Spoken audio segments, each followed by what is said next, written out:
بہت بہت شکریہ. آپ سب نے محسوس کیا ہوگا کہ ہندی کے پروفیسر ہیں لیکن اردو پہ بھی ان کی گہری نظر ہے اور گہری پکڑ ہے, اور میر کے حوالے سے بہت عمدہ اور قیمتی گفتگو فرما رہے تھے پروفیسر چندر بھانو پرساد سنگھ. اب میں صدارتی کلمات کے لیے پروفیسر مشتاق احمد صاحب کو زحمت دینا چاہتا ہوں میر کے لیے ایک شعر کے ساتھ, جس کا ایک حصہ پروفیسر صاحب کہہ چکے ہیں. ہر ذی حیات کا ہے سبب جو حیات کا, نکلے ہے جی ہی اس کے لیے کائنات کا, اس کے فروغ حسن سے جھمکے ہے سر میں نور, شمع حرم ہو کے دیا سومناتھ کا.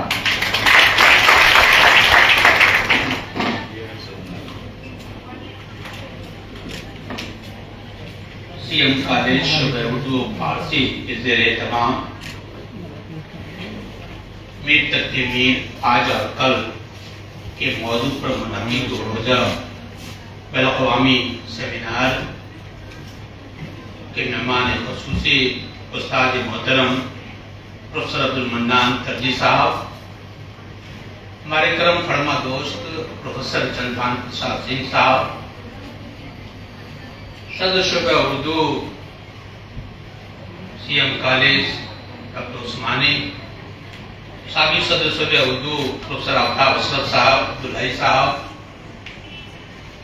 فیضان حیدر صاحب, دیگر اساتذہ سی ایم کالج, اور خاص کر یہ سیمینار جو دونوں موڈ میں چل رہا ہے طریقہ کار سے, آف لائن جو اس ہال میں تشریف فرما ہے اور آن لائن ڈنمارک سے ہمارے کرم فرما اردو کے نامور شاعر ادیب ناقد جناب اسرم ملک صاحب, مصر سے شعبہ اردو مصر میں استاد, اور آج مصری زبان کے ساتھ ساتھ اردو زبان اور ادب میں شاعری کرنے والے والا جمال اصلی. ہماری دعوت پہ پروفیسر حسین اختر صاحب, پروفیسر مجاہد اسلام صاحب لکھنؤ سے تشریف لائے ہیں, دیگر کالجوں سے بھی اساتذہ یہاں تشریف فرما ہے. سب سے پہلے تو میں آپ سبوں کا کالج کے پرنسپل کی حیثیت سے خیر مقدم کرتا ہوں, استقبال کرتا ہوں, اور شعبہ اردو کے اساتذہ, ان کے طلباء و طالبات کو مبارکباد پیش کرتا ہوں کہ آپ نے میر تک کے میر کے 300 سالہ جشن ولادت کو ایک تاریخی حیثیت عطا کی. استاد محترم پروفیسر عبدالمنان ترجی صاحب نے اپنے کلیدی خطبہ, منجوم کلیدی خطبہ میں میر کے حوالے سے اور پھر اس کالج کی تاریخی حیثیت کے حوالے سے جو اشعار پیش کیے وہ ہمارے لیے ایک سند کی حیثیت رکھتا ہے.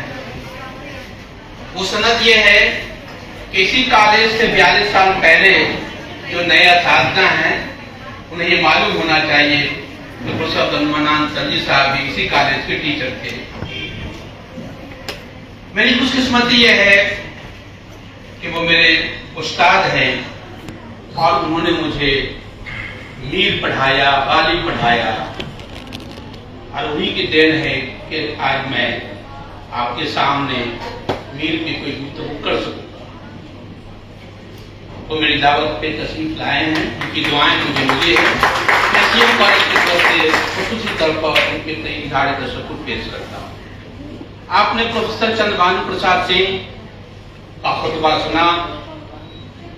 ہم اردو والوں کے لیے سبق آموز خطبہ ہے کہ جب ہم کسی سیمینار میں جاتے ہیں یا کسی موضوع پہ گفتگو کرنے جاتے ہیں تو اس کی تیاری کیسے کی جاتی ہے.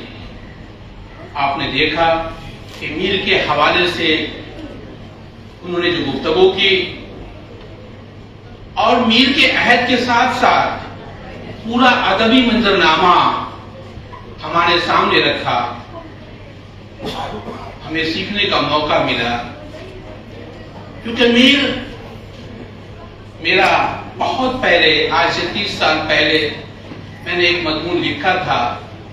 آج جب اس سیمینار میں بھائی صاحب نے کہا کہ آپ بھی تو کچھ بولیں گے, تو میں نے اس کو پھر سے پڑھا اور میں نے یہ کہا تھا کہ ہم اردو والوں سے پہلے دن سے جو غلطیاں عام ہوئی ہے وہ آج تک جاری ہے، اور کسی نقاد نے اس کی طرف توجہ نہیں کی۔ میر اردو کا شاعر نہیں ہے، میر ریختہ کا شاعر ہے، اور وہ ریختہ، اردو جب تک ریختہ رہتی ہے وہ ہندوستانی تہذیب، تمدن، لسانی اشخاص اس کی شناخت فضا میں لیتی ہے، جس کی طرف اشارہ چندر بھانو پرساد سنگھ نے کیا کہ ہندوستانی زبان جب تک لپی کا انتر نہ تھا اس وقت میر کی زبان تھی، اس وقت کبیر کی زبان تھی، گھنانند کی زبان تھی، اور میر آخری دم تک اسی لسانی تصفظ کا شاعر رہا۔ سیمینار اور اس میں جب آپ جاتے ہیں تو آپ کو کچھ باتیں پہلے سے طے کر لینی ہوتی ہے کہ مجھے گفتگو کس چیز پہ کرنی ہے، اور چونکہ طلبہ بھی یہاں موجود ہیں، جب کوئی مضمون آپ پڑھتے ہیں تو اس کا معنی یہ ہوتا ہے کہ اس شاعر اس شخصیت کے ضمن میں آپ کچھ ہی بات سن رہے ہیں، ضمن سے مضمون بنا ہے۔ لیکن جب کسی سیمینار میں مقالہ سنتے ہیں تو اس کا مطلب یہ ہوتا ہے کہ لکھنے والا، پڑھنے والا نے کوئی قول وضع کر لیا اور اس قول کی وضاحت کرے گا، یعنی قول کی وضاحت کا نام مقالہ ہے۔ تو کسی سیمینار میں جب آپ جائیں تو پڑھنے والا جو پڑھ رہا ہے اس میں یہ تلاش کریں کہ اس مضمون کا یا اس مقالے کا کلید کیا ہے۔ میں جو آپ کے سامنے آج گفتگو کر رہا ہوں اس کا کلید یہ ہے کہ میر تک کے میر کی شاعری لسانی تنوع، اجتماعی زندگی کی حقیقت کے ساتھ ساتھ کائنات کے رموز و اسرار کی آئینہ دار ہے۔ دوسرا میرا ان کے تعلق سے یہ ہے کہ میر کی شاعری عصری آگہی، ماضی کے تہذیبی و ثقافتی وراثت، تاریخی شکست و ریخت کی داستان اور صبح نو کا اعلامیہ ہے وہ ان کی شاعری۔ اب اس روشنی میں جب میر کی شاعری کو، اس قول کی روشنی میں جب میر کی شاعری کو پڑھیں گے تو آپ کو احساس ہوگا کہ میر ہندوستانی زبان کا آخری شاعر ہے جو نہ صرف اپنے عہد کا بلکہ اپنی گزشتہ 300 سالوں کی وراثت کے ساتھ ہمارے سامنے آ رہا ہے۔ میر کی شاعری کو اس لیے میں نے کبھی ایسے گفتگو کی تھی کہ آپ مجھے بتائیے کہ ماہر غالب تو بہت مل جائیں گے، چونکہ غالب کا اتنا سا دیوان ہے، ان کو کسی نے پڑھ لیا، لکھ لیا، آپ سمجھتا کہ ماہر غالب ہو گئے۔ آپ ماہر اقبال بھی کہہ سکتے ہیں کہ بھاگے ذرا پڑھ لیجئے، بال جبریل پڑھ لیجئے، کچھ لکھ لیجئے، اپنے کو ماہر کہہ سکتے ہیں، لیکن ماہر میر آپ نہیں کہہ سکتے۔ کوئی دعویٰ نہیں کر سکتا، آج تک نہیں کیا کسی نے۔ اردو شاعری کا کوئی شاعری کا نقاد یا اردو کا کوئی شاعر کسی نے اپنے آپ کو آج تک، آج کی تاریخ تک ماہر میر نہیں کہا۔ چندر بھانو پرساد سنگھ صاحب، اس کی وجہ یہ ہے کہ میر کی شاعری کو سمجھنے کے لیے اس کے 300 سال پیچھے جانا ہوگا۔ آپ کو پڑھنا ہوگا کشمیر کے 13ویں صدی کی شاعرہ لیلا دید کو، آپ کو پڑھنا ہوگا بلے شاہ کو، آپ کو پڑھنا ہوگا سرائکی کے اسماعیل خٹک کو، آپ کو پڑھنا ہوگا کبیر کو، آپ کو پڑھنا ہوگا تلسی کو، آپ کو پڑھنا ہوگا ولی کو، آپ کو پڑھنا ہوگا قطب شاہ کو، آپ کو پڑھنا ہوگا امیر خسرو کو۔ اور جب ان تمام شعراء کو جب پڑھ لیں گے تب آپ میر کی شاعری کی سرا کو پکڑ سکتے ہیں۔ اور میرا دعویٰ ہے کہ اردو کا کوئی نقاد نہ پہلے تھا اور آپ تو کوئی ہو ہی نہیں سکتا، کیونکہ آپ تو جو اردو نہیں جانتا وہ بھی ناقد ہے، جو اردو کا حروف تفصیل نہیں لکھتا ان کے مضامین ناقد کی حیثیت سے چھپتا ہے، اس لیے آپ کو ہونے کا امکان نہیں ہے۔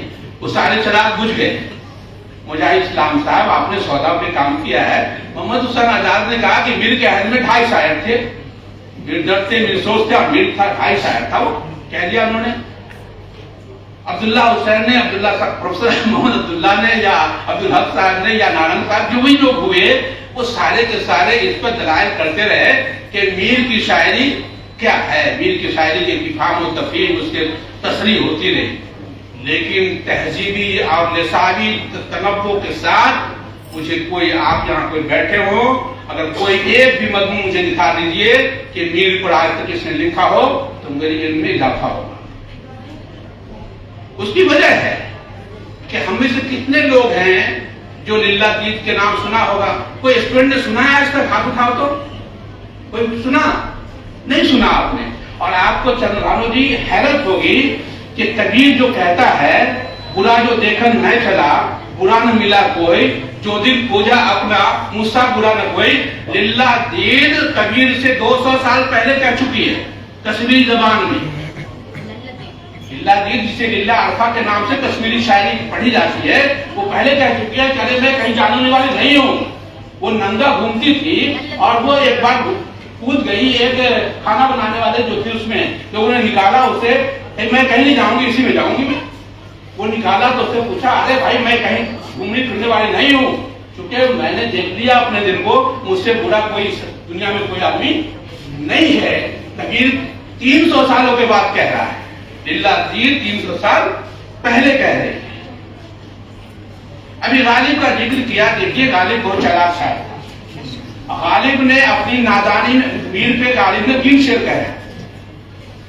2 شعر انہوں نے 21 سال کے عمر میں کہی ہے, وہ نادانی کا ہے, اور 1 شعر ہوشیاری میں کہا ہے جب وہ 52 سال کی عمر میں آتا ہے. جس شعر کا حوالہ اردو والے بھی کرتے ہیں, ہمارے چندربھانو پرساد جی نے کہا, دیکھتا کہ تمہیں استاد نہیں ہو غالب. آپ سنیے وہ کیا کہہ رہا ہے. وہ رد کر رہا ہے میر کو, آپ غلط فہمی میں ہیں. غالب رد کر رہا ہے. کیا کہہ رہا ہے؟ کہتے ہیں, اگر یہ لفظ جو کہتے ہیں وہ کیا ہے؟ رد کا ہے. کہتے ہیں اگلے زمانے والے, ہوگا کوئی ہوگا, آج سڑک پہ نہیں بولتے ہیں فلاں صاحب بہت بڑے آدمی ہیں, ارے ہوگا ہوگا کہتے ہیں لوگ, کہنے دیجیے. غالب بہت چالاکی سے یہ بات کہہ رہا ہے کہ کہتے ہیں اگلے زمانے میں کوئی میر نہیں تھا, جبکہ 21 سال کی عمر میں جو 2 شعر اس نے کہا تھا وہ صرف واقعی میں اس وقت غالب کو یہ احساس تھا کہ میر سے بڑا کوئی شاعر نہیں ہے. لیکن زبردست نقطہ ہے کہتے ہیں. آپ نقطہ سن لیجئے پہلے, اس کے بعد بات کریں گے. غالب 21 سال کی عمر میں ہے جب اس کا انتخاب چھپتا ہے گلِ رانا, اس وقت وہ 2 شعر کہتا ہے غالب کے تعلق, میر کے تعلق سے. وہ کہتا ہے میر کے شعر کا احوال کیا کہوں غالب, جس کا دیوان گمج گلشن کشمیر نہیں. وہ کہتا ہے کہ اس کا دیوان کشمیر کے گلشن سے کم نہیں ہے. پھر دوسرا شعر کہتا ہے کہ ریختہ کا وہ جہوری ہے بقول ناسک. آپ دیکھیں یہاں پہ بھی کہہ رہا ہے کہ میں نہیں کہہ رہا ہوں, ناسک کہہ رہا ہے. کتنا چلاک شاعر ہے غالب. اس لیے غالب ہے کہ وہ دانشور ہے. وہ ہماری طرف کسی کا مضمون اپنے نام سے نہیں چھپانا چاہتا, وہ اس کا اعتراف کر رہا ہے. وہ کہہ رہا ہے کہ ریختہ کا وہ جہوری ہے بقول ناسک. آپ بے بہرا ہے جو منتقد ہے میر. اب وہ کہہ رہا ہے کہ آپ بھی اس سے استفادہ کیجئے. لیکن جب 52 سال کا ہوتا ہے غالب, صرف ایک آدمی کا اعتراف کرتا ہے, استاد محترم, مجھے فارسی شعر ابھی یاد نہیں آ رہا ہے, کہ کہتا ہے کہ وہ میں صرف, ابھی تو استاد صرف سیفتہ ہے. اور سیفتہ کو اس لیے کہتے ہیں کہ سیفتہ چونکہ فارسی میں لکھ رہا تھا, فارسی کے یہاں فیضان بیٹھتے ہیں, اس کا دیوان ہے سیفتہ کا, وہ فارسی میں اسرتی تخلص کرتا تھا. تو وہ کہتا ہے کہ سیفتہ, حالانکہ غالب سیفتہ کو کہتے ہیں وہ کہ میں اس وقت تک کوئی کلام کو آتے نہیں سمجھتا جب تک کہ میرا غلام سیفتہ کو نہیں سناتا, یا وہ نہیں کہتے. وہ دعویٰ ہے اس کا, فارسی کا شعر ہے اس کا, بجاتے. یہ جو بات ہے سیفتہ کی کو تسلیم کرنے کی, اس کی وجہ ہے کہ غالب جب جوا میں پکڑا گئے تو اس کی پیروی سیفتہ نے کی. جیل سے چھڑانے والے سیفتہ تھے, اسی لیے اس کے بدلے میں اسے کہہ دیا, ورنہ اس نے کسی کو قبول نہیں کیا.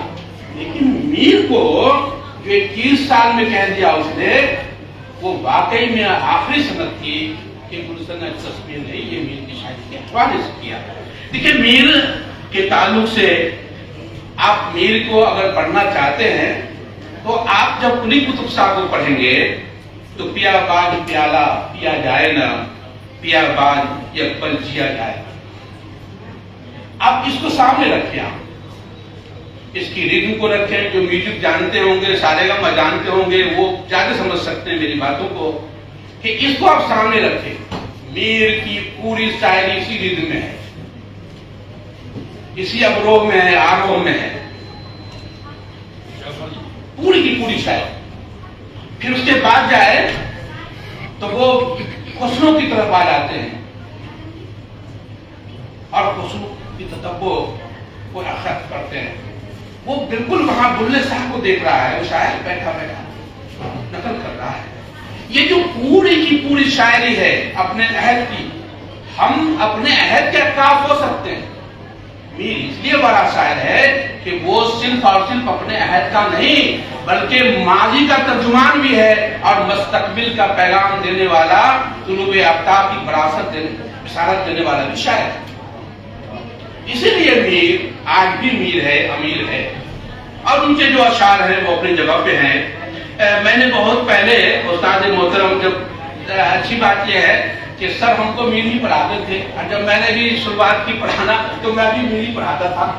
اس اشعار سے، اور اللہ مغفرت فرمائے ہمارے استاد محترم پروفیسر عبدالحسن صاحب کا، ان کا ایک یہ طرز تھا پڑھانے کا کہ ہر شاعر کو جس شاعر کو پڑھاتے تھے کہتے تھے 50 شعر پہلے یاد کر لو تب میں پڑھاؤں گا۔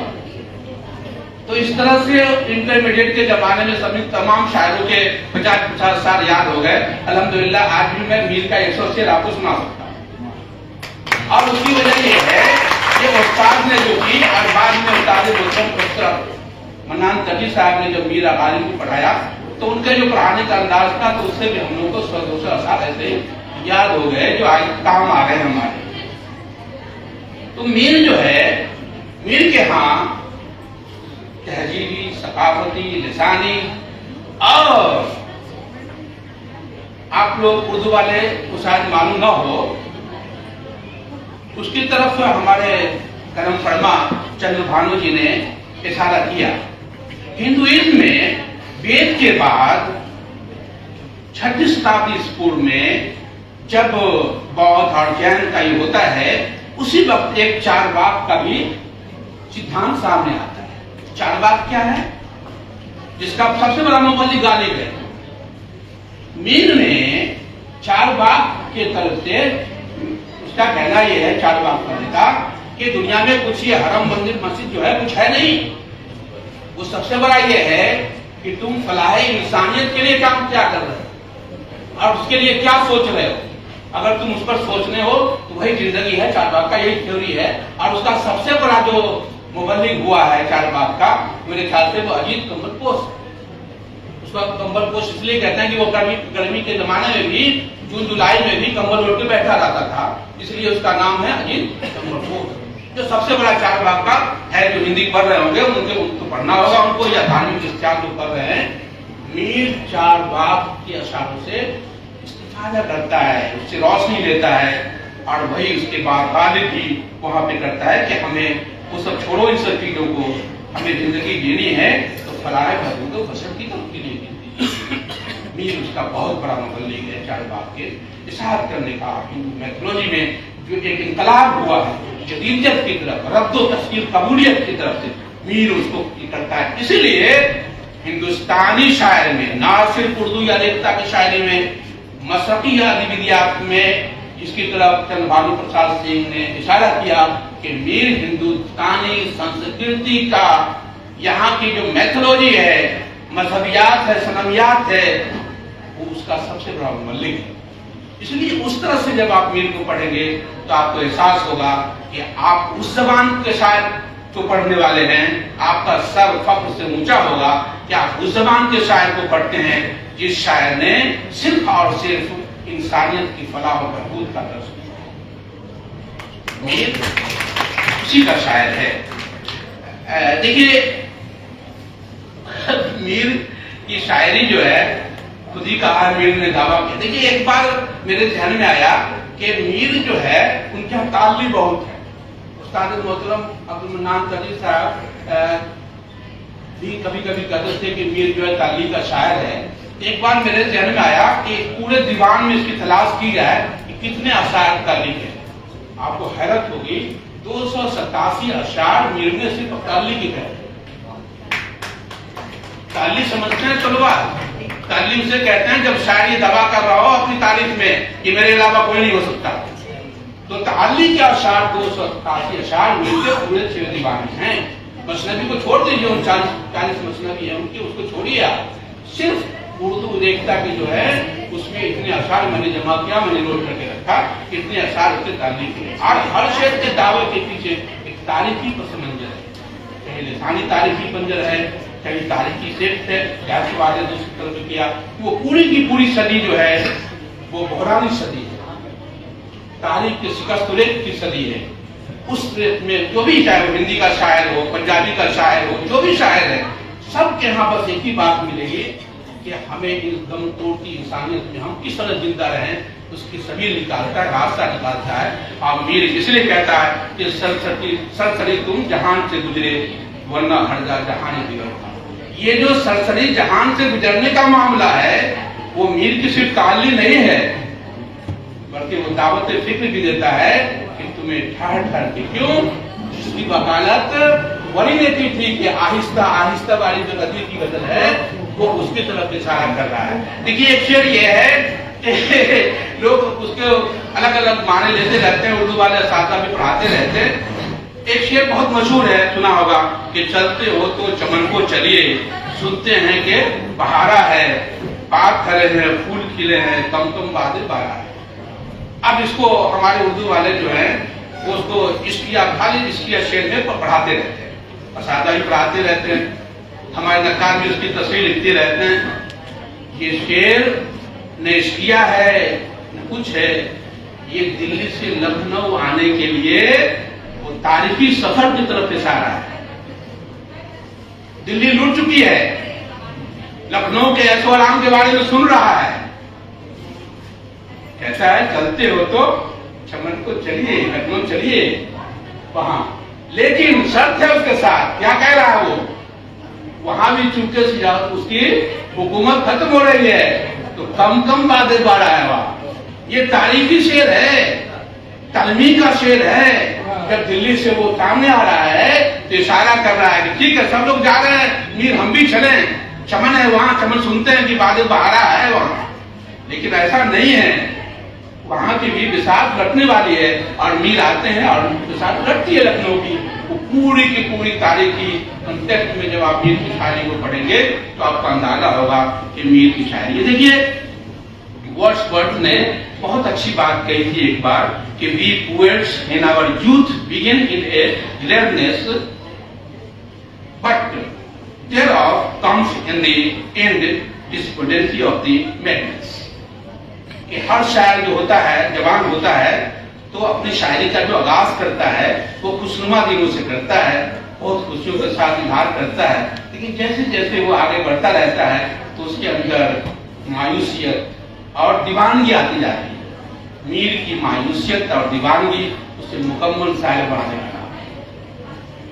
پی وی سیلر نے بھی کہا تھا، جو انگریزی کے استاد ہوں گے وہ بتائیں گے، پی وی سیلر نے اپنی ایک نظم میں کہا تھا کہ our sweetest song are those that tell of saddest thoughts.